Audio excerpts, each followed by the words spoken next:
1.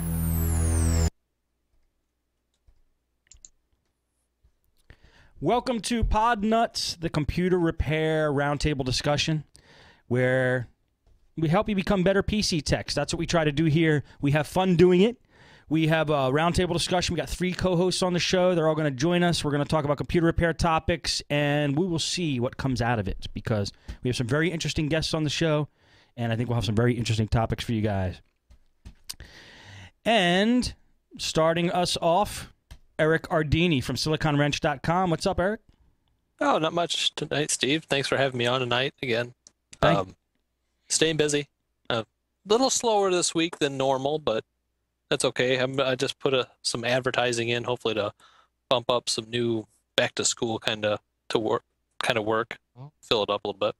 Yeah, that's a good idea. Back to school is probably huge for computers, actually. Yeah, a lot of people mess them up over the summertime and get them cleaned up so they don't have to buy a brand new one before the kids go back to school. Exactly. Well, good. Well, I'm glad you keep them busy, even though you're having a little lull. Things will turn around, because that's just the way the computer repair business works, I think. Yeah. Also joining us, Leaf Glass again. Leaf from NEPCservice.com. What's up? Not much. This time we have even less time to join, but I was excited to come again. That's right. I'm here to go. Next week, we're going to call you in the middle of the show. That's the last 5 minutes. Come on in. All right, that's no problem. All right, well, thanks for joining us. Also joining us, Max Monty from Maxim Technology, back in the game. He's been out from computer repair for a little while, so we're just getting him all warmed up again. What's going on, Max? Oh, man, I can't hear you. Are you muted? I can hear him. I can hear him. Are you serious? Yeah. All right, hang on a sec. They can hear you, Max. Try that, Max. You there? Okay, yeah. Can you hear me? Yeah, don't know why that happened. Move that mic down a little bit. Alrighty. Try that. There we go. We back in. Good to go. And okay. Go for it, man. My bad. I hit mute for some reason. Nice. Alrighty. Like you say, I've been out just trying to get back in the flow of things. I've probably past couple of weeks just trying to figure out where I left off for about a month and let's get back in. But it's good. Didn't really have many calls while I was out, but as soon as I got back in, I started having calls, so it's a good thing. It worked out. Oh, that's really good. Good job, and thanks for joining us. Yeah, glad to be here. Eric, what do you want to talk about tonight? Start us off. I got a couple things tonight. I'd like to talk to you guys and get your feelings on what we're going to do for our business customers come October 22nd of this year. That's the day that Windows XP will no longer be for sale. And I just wondered how you've presented that to your business customers. If you're talking them into upgrades to Windows 7, if they have heard any of the rumors that Windows 8 is supposed to be out in 2012. And the whole, I just wonder, XP, maybe we spoiled us, and maybe we should, or Microsoft or whoever the operating system maker is, could go with a little longer lifespan for some of these operating systems. It seemed to work really well with XP. It was a little rocky at first, but it's solid. A lot of people don't want to go away from it. I've tried to talk to people about upgrading, and so many people are glad they didn't upgrade to Vista. I think they're still a little shell shocked. And then I don't know how much normal people hear it, but I know I hear talking about Windows 8 all the time. And then that sounds like it's going to be another game changer as far as operating system and GUI interface. And I don't know if they're going to want to go into Windows 7 with that one right around the corner. Do you think that's a really good point? Do you think we were spoiled with XP, or do you think that because Vista flopped, that extended the life unwillingly of XP? I mean, I'm not sure. Yeah, it was a pretty good gap between XP coming out, I think, and Vista coming out too. Maybe it wasn't. Maybe it just seems like it to me. What do you other guys think? It brings up a good point. My opinion, I'm thinking one business customer. I just did XP. They run all XP homes, so I just did an XP Pro upgrade for them just about 2 months ago. But it depends on whatever they're using for custom application. The custom application they're using that they purchased is a DOS-based application, and they're still running it it has a GUI, but it's over a DOS-based application. I know specifically what it is, but I don't know if the compatibility is going to be there for them when they need to buy a new machine. But I know that they're going to ask me for a new hardware in a year or two, or if they hire another employee, and they're going to say, well, why can't you give me XP Pro? And then we're going to have a different situation. So I am a little concerned with you, Eric, that I don't know what I'm going to do just yet. But we need to try to probably go and do some compatibility tests, whatever. I know that they have the XP mode, but I don't really know how I'm going to test that with going into the customer's environment, with this old stuff. And if they sink thousands of dollars into these custom applications, it might not be easy enough for them to upgrade. Hey, sorry, Eric, go ahead. No, go ahead. Well, all my experiences with XP mode have been really good. I've never had anything that I've thrown at it that didn't work right. But like you said, Leaf, my main customer is on a DOS-based program that's running XP on all his, it's got 20-some computers in there, they're all running XP. And, there was a big, to get the manufacturer of his proprietary system to even go to XP at that time. And he's already told them there's no upgrades from here as far as operating system compatibility goes. This is This going to sound stupid, but if it's proven that somebody's no longer using a license, you can't resell that license like a used copy of XP, right? Is that against their terms of agreement or terms of use?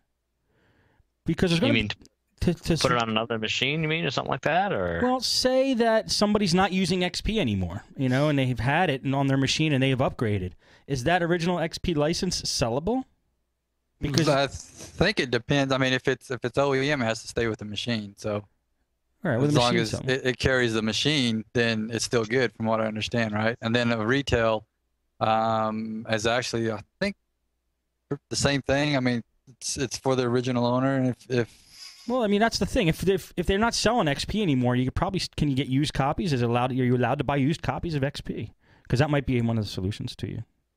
Yeah, I don't see why not. I mean, if you've already got the XP license, well, I mean, a lot of times I know techs will take the numbers off the side of them and right. you reuse those. So, right. Well, if I think it's going to be an expensive. I mean, I don't mind selling the new machines because that's what they want to do. But if we're gonna take the plunge with them to get all new 7 machines, which that's fine, or upgrade to 7.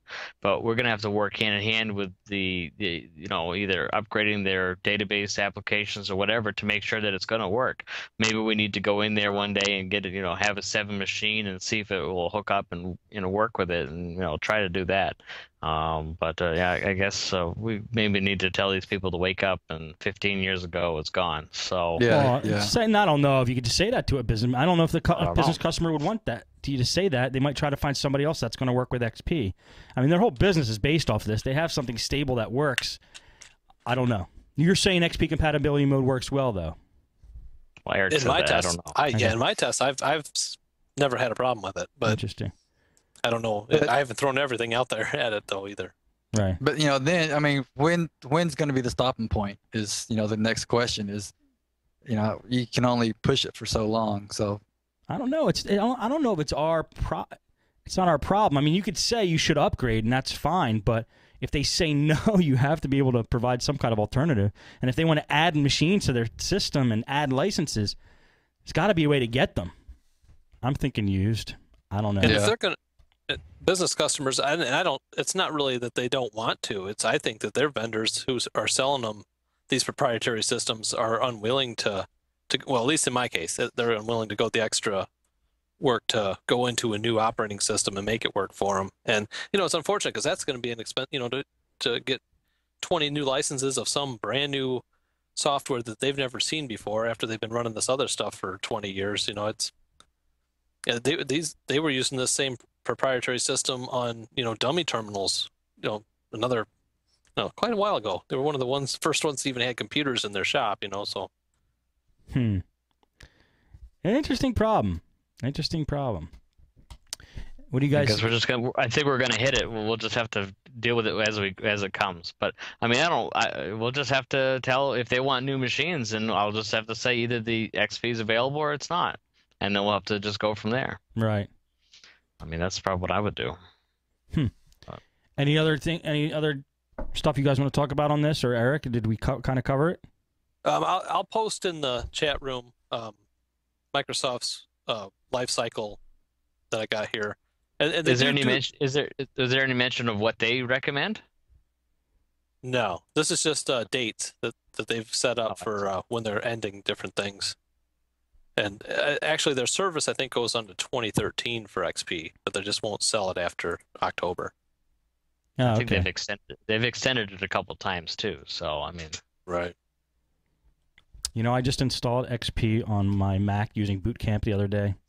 I thought I would never touch XP again, but I needed something. I actually needed something stable, fast, reliable, and Windows on an old Core 2 Duo MacBook Pro, and that was the candidate. So, I mean, I'm still using it myself. It's just, it is a tough operating system to get away from, I think. All right, Leaf, what do you want to talk about tonight? well, I guess I'll talk about something I did today. I guess I got a call, and the guy said, "Well, I got a PS3 that doesn't work." I'm like, "Oh, all right." So I've always kept it on my radar to try to work on PS3s, but I'm not necessarily ready to work on PS3s. But I was driving around doing a couple of my service calls earlier in the week, and I drove by this place, another competitor, but they're far enough out that they're not direct competition. I went there and I talked to them for a few minutes, and I found out that they does lots of game consoles, Xboxes, PlayStations. He does lots of things that I don't necessarily do, but he's an established shop and I'm a mobile tech. And I guess basically it's coming down to is that you need to keep your options open. And actually, I talked to him and he was very nice. And we talked and I said, someday maybe I'll use you to help you. Today I got a call out of the blue from Google, and the guy found me on Google. And he said, "You fix PlayStations?" I'm like, "Yeah, sure." So what it is, I went and picked it up. And the PlayStation 3, I had him sign my stuff, and went over 10 minutes down the road was the place that fixes the PS3s, and the guy was very nice, took it in, and was able within 10 minutes was able to find the problem. It was very easy. The PlayStation would have been off for too long, and it had the wrong cable or something like that, and was able to get the PlayStation up and running, updated the firmware within 5 to 10 minutes, and it was a quick and easy job. And I'm going to call the customer back tomorrow and tell them that it's all fixed and it's ready to go. And I didn't have to lift a finger. They're only going to charge me $5 for the cable, and I'll get all the rest profit for the work I did. So I guess the story that I found today is if you can find the right people to outsource quick jobs that you don't have the time for or that you need to get done, it's not a bad opportunity. That's pretty cool. Yeah. What if what would they charge you if they had to do a repair that's more than a cable? Did they say? Well, they said that when I did talk to him about doing some DC jack work or some other things, he said that they would cut me a deal. They would cut me a rate. It's the same thing that SMD Steve said that he does for this jobs. He cuts deals for people. So they said they do the same thing for me. He said usually there's a diagnostic charge for this of $30 plus the $5 cable, and he waived the diagnostic charge today for me because we talked just earlier in the week. And so I did get money knocked off that I didn't end up losing and I'm gonna end up making. So I just went in there friendly and I told him where I was, what I was doing, and it was great. I just found him just driving by. It was a great find. So that's one thing I could say that I found today, and it worked out a few days after. And I have something else actually. Another thing happened today, but you guys can comment on that, what you guys think, or if you do something like that. What do you guys have to say about that? I think the timing worked out great, man. This guy who's got the shop, he probably thinks that you've got these things lined up waiting to go somewhere. Now you come in earlier in the week and then bang, 3 days later you're showing up with a job for him, man. You're scoring good on both your customer end and this new outsourced supplier for you, man. That's right. That's great. No, it was perfect. It was perfect time, and it was a little bit. It's out of my range. It was about 10 miles extra than I usually don't go. But I said I'll give it a shot because I just